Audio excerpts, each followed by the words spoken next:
අයිබෝන් කලින් වතාවට වඩා දෙගුණයක්. මොකක්ද මේ කතාව? ICC එක විසින් මෙවර 2023 2025 ලෝක ටෙස්ට් ශූරතාවලිය අවසන් මහා තරගයේ ඇතුළුව එක් ස්ථාන සඳහා පිරිනමනු ලබන ත්‍යාග මුදල් ප්‍රමාණය ප්‍රකාශයට පත් කරලා තියෙනවා. ඒ අනුව මසකින් පමණ දකුණු අප්‍රිකාව සහ ඕස්ට්‍රේලියාව අතර ලෝඩ්සී පැවැත්වෙන අවසන් මහා තරගයට ඇමරිකානු ඩොලර් මිලියන 5.76ක්.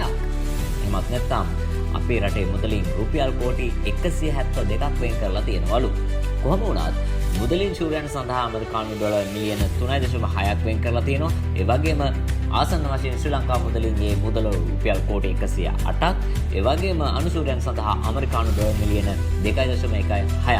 ඒ කියන්නේ රුපියල් කෝටි 64ක් වෙන් කරලා තියෙනවලු. කොහොම හරි අපිට මේ වතාවේ මේ තරගාවලියේ හිමි වුණේ 6 වෙනි ස්ථානය. ඒ වෙනුවෙන් ඇමරිකානු ඩොලර් 8,40,000ක මුදලක් හිමි වෙනවා. ඒක ලංකා මුදලින් රුපියල් කෝටි 25කට වැඩි අගයක් ගන්නවා. මේ තමයි ලෝක ශූරතා ටෙස්ට් තරගාවලිය සඳහා වෙන් කරලා තිබෙන ත්‍යාග මුදල.